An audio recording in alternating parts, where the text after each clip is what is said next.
वाकई हैरत होती है। और हैरत ही नहीं, गुस्सा भी आता है। गुस्सा इस बात पर कि सियासत किस निचले स्तर पर चली गई है, किस तरह की घटिया सियासत इस देश में हो रही है। और हैरत इस बात पर कि हम में किस कदर के दोहरे मापदंड हैं। अब मैं जब दोहरे मापदंड की बात कर रहा हूं तो दोहरे मापदंड न सिर्फ जनता यानी आप, बल्कि मीडिया कर्मी यानी कि मैं भी। मैं बात आपसे क्यों कह रहा हूं? मैं आपसे बात इसलिए कह रहा हूं कि बीजेपी अध्यक्ष अमित शाह ने कोटा में अपने सोशल मीडिया वॉलंटियर्स को लेकर जो बात कही, अगर यही बात किसी और ने कह दी होती तो कितना बड़ा बवाल मचता, आप उसकी कल्पना भी नहीं कर सकते। अब आप सोच रहे होंगे कि भाई अभिसार, किस बात का सस्पेंस है? अमित शाह जी ने ऐसा क्या कह दिया कि उसे आप बवाल की संज्ञा दे रहे हैं? जी हां, अमित शाह ने जो कहा वो अपने आप में सियासत के न्यूनतम स्तर तक बात को ले जाने की बात कही उन्होंने। मेरे सामने दैनिक भास्कर और दैनिक जागरण कोटा के 2 संस्करण हैं और उन दोनों में अमित शाह ने जो बातें कही, अगर यही बात अरविंद केजरीवाल, राहुल गांधी, सचिन पायलट या किसी और ने कह दी होती तो मीडिया ने उसको इस कदर उठाया होता और इस कदर बवाल मचता कि हम क्या कहें। मगर अमित शाह है ना, तो क्या कहा है अमित शाह ने? मैं आपके सामने वो पूरा का पूरा समाचार ही पढ़ के सुनाता हूं जो कि कोटा से प्रकाशित है। अमित शाह ने शनिवार को कोटा में सोशल मीडिया वॉलंटियर्स मीट में कहा कि राहुल गांधी के फॉलोअर्स विदेशी हैं, भाड़े के टट्टुओं से डरो मत। सोशल मीडिया के जरिए हम प्रदेश और देश में सरकार बनाएंगे। हमें प्रदेश और देश में सरकार बनानी है। कैसे बनानी है हम आपको बताते हैं। उन्होंने साइबर वॉलंटियर्स को कहा कि मैसेज वायरल करते रहो। उत्तर प्रदेश में 32 लाख लोगों का व्हाट्सएप ग्रुप बना रखा है। रोज सुबह 8 बजे मैसेज मिल जाता है। अब जो मैं आगे आपको बात बताने वाला हूं ना, वो हैरत में डाल देने वाली है। उन्होंने एक किस्सा सुनाया कि एक वॉलंटियर ने गलत मैसेज वायरल कर दिया कि अखिलेश ने मुलायम सिंह यादव, यानी कि अखिलेश यादव ने अपने पिता मुलायम सिंह यादव को चांटा मारा। कुछ ही देर में पूरे देश में यह बात फैल गई।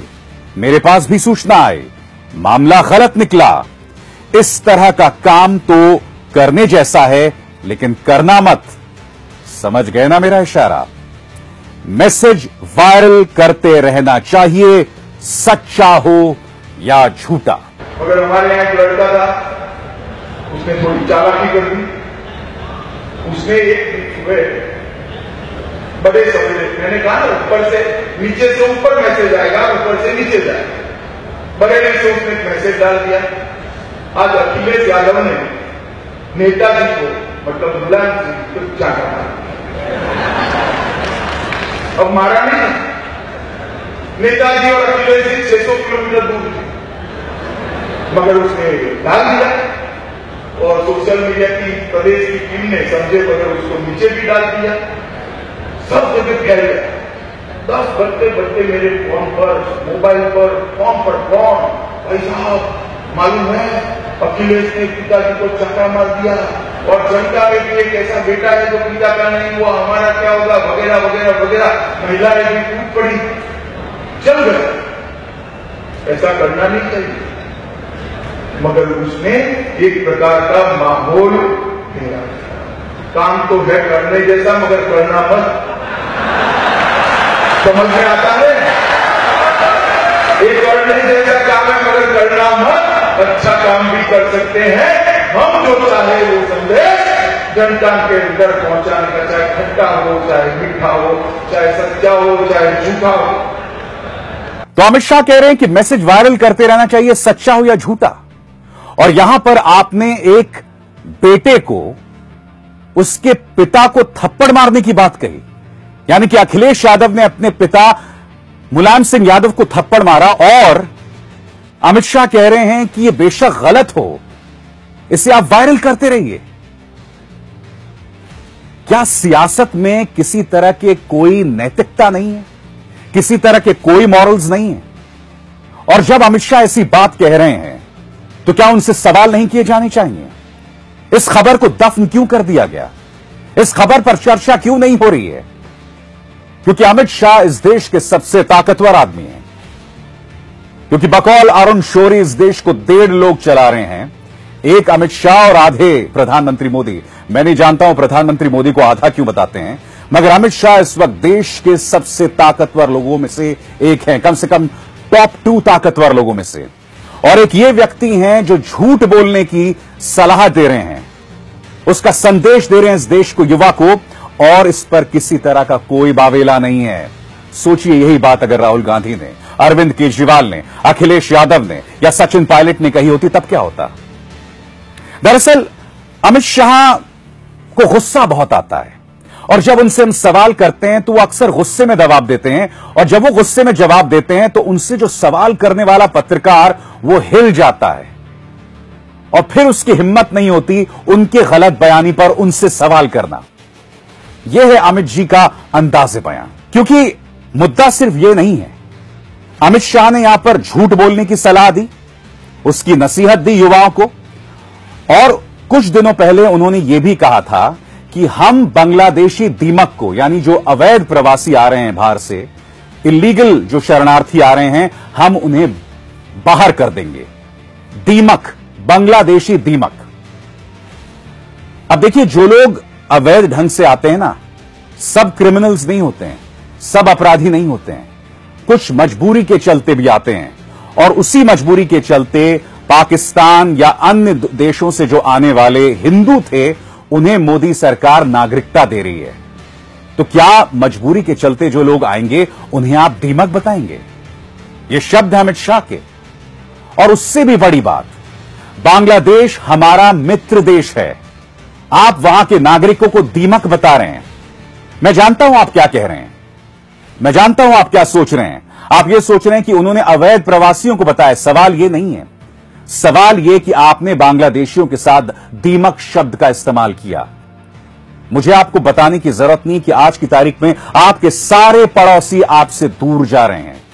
नेपाल चीन की गोद में जा बैठा है, पाकिस्तान से संबंध बद से बदतर हैं, चीन के सामने हम नतमस्तक हैं, भूटान, श्रीलंका, तमाम जगहों पे हालात सामान्य नहीं है, मालदीव्स आपको आंख दिखा रहा है, मगर हम बांग्लादेशियों को दीमक बताते हैं। क्या बीजेपी अध्यक्ष को इस बात का अंदाजा नहीं था? और यह पहली बार नहीं है जब अमित शाह ने इस तरह का बयान दिया हो। कुछ दिनों पहले सेंट्रल हॉल में पत्रकारों से बात करते हुए उन्होंने कहा कि हमारे पास बहुमत है और हमसे कोई सवाल नहीं कर सकता, क्योंकि एक पत्रकार ने उनसे सवाल किया था कि भाई आपको सवाल करने वालों से दिक्कत क्या है? तो सुना आपने, हमारे पास बहुमत है, हमसे कोई सवाल नहीं कर सकता। अमित जी, मुझे आपको स्पाइडरमैन फिल्म का वो संवाद याद दिलाना होगा, with great power comes great responsibility. अथाह ताकत के साथ बेशुमार जिम्मेदारी भी आती है। आपके पास ताकत है, लिहाजा आपकी जवाबदेही बढ़ जाती है। क्या आपको इस बात का अंदाजा है अंदाजा इस बात का आपको? मगर अमित शाह लगातार इस तरह की बातें कह रहे हैं और मीडिया उन्हें कटघरे में कभी नहीं रखता। मुझे आपको बताने की जरूरत नहीं कि उत्तर प्रदेश चुनावों में उन्होंने अपने राजनीतिक विरोधियों को कसाब बता दिया था। कांग्रेस, स समाजवादी पार्टी और बसपा। मुझे आपको बताने की जरूरत नहीं कि वो इस तरह के बयानात लगातार करते रहे और अब तो तमाम रिकॉर्ड्स ही टूट गए हैं। उन्होंने युवकों को झूठ बोलने की सलाह दे दी। और मैं आपको बता दूं, ऐसा नहीं कि उनका सोशल मीडिया वॉलंटियर्स बहुत सक्सेसफुल रहा है। मैं आपको बता दूं कि वहां के एमएलए हैं प्रताप सिंह सिंघवी, उन्होंने ट्वीट किया। क्या कहा उन्होंने? सांसद महोदय ने, यानी कि ओम बिरला, जो कि कोटा से सांसद हैं, ओम बिरला ने आपको भी गोली दे दी अध्यक्ष महोदय। पूरी सभा में केवल कोचिंग संस्थानों के छात्र और हॉस्टल से लाई गई भीड़ थी, जिनका सोशल मीडिया वॉलंटियर से कोई लेना देना नहीं था।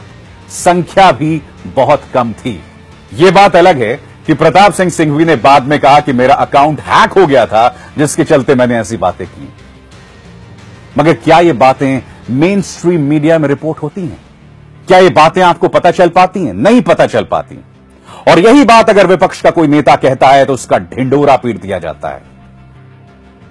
क्योंकि मैंने जो पत्रकारिता सीखी है ना, कि जो व्यक्ति सत्ता में है सवाल उससे किए जाएंगे, मगर सवाल विपक्ष से किया जाता है और जो सत्ता में बैठा है उसे मानो एक तख्त पर बिठा दिया जाता है, जो तख्त पे पहले से ही बैठा है, मगर उससे सवाल तक नहीं किए जाते। और अमित शाह, जो कि बीजेपी के अध्यक्ष हैं, देश के ताकतवर नेता हैं, उनसे सवाल किए जाना जरूरी है कि आप युवा को झूठ बोलने की सलाह क्यों दे रहे हैं। मैं तो ये सवाल कर रहा हूं, क्या आप ये सवाल करेंगे? द वायर के और वीडियोस देखने के लिए सब्सक्राइब करें और बेल आइकन पर क्लिक करें। स्वतंत्र पत्रकारिता की आर्थिक मदद करने के लिए डिस्क्रिप्शन में दिए गए लिंक पर जाएं और अपनी राशि चुनें।